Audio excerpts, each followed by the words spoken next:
টাঙ্গাইলের দেলদুয়ারে বিএনপির মত বিনিময় সভা অনুষ্ঠিত হয়েছে। সোমবার বিকালে উপজেলার নাল্লাপাড়া বাজারে আটিয়া, ফাজিলহাটি ও এলাসিন ইউনিয়ন বিএনপির উদ্যোগে এই সভা অনুষ্ঠিত হয়।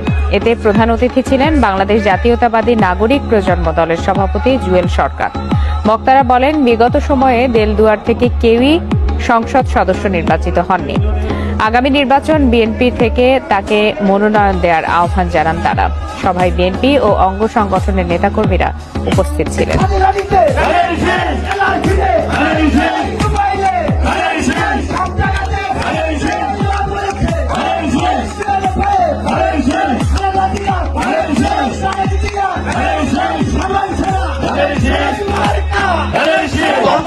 আমরা দোয়া নিয়ে এসেছি, আপনারা সবাই দোয়া করবেন ইনশাআল্লাহ।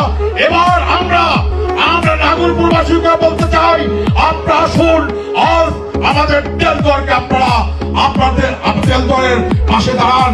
আপনাদেরকে আমরা বারবার দিয়েছি, আমাদের বাপ দাদা পূর্বপুরুষরা আপনাদেরকে সম্মান করেছে, সেই সম্মান এবার আপনাদের করার জন্য আমরা আহ্বান জানাচ্ছি। আসুন জুয়েল সরকারের পক্ষে দাঁড়িয়ে আমরা জুয়েল সরকারের মনোনয়ন ইনশাআল্লাহ আমরা বেগম খালেদা জিয়া এবং বাংলাদেশ জাতীয়তাবাদী দলের রাজনীতি নির্ধারক আছেন, সাংবাদিক ভাইরা, আপনারা সত্য প্রকাশ করুন। আপনার জাতির বিবেক, আপনারা কারো কাছে আপনার বায়াস হয়ে কারো পক্ষে কারো অর্থের বিনয়ে আপনারা রিপোর্ট দেবেন না, এটা আমাদের বিশ্বাস।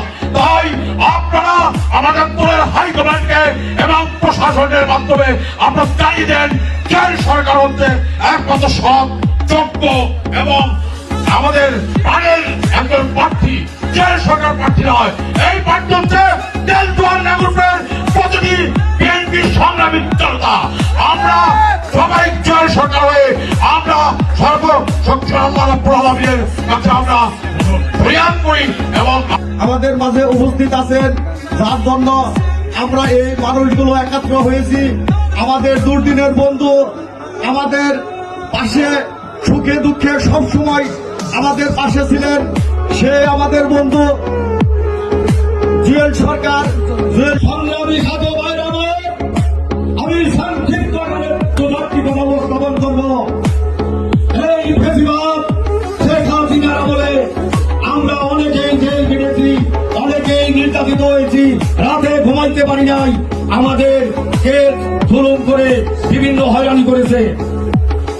সেই সময় এই জুয়েল সরকার আমাদের পাশে ছিল, অর্থনীতি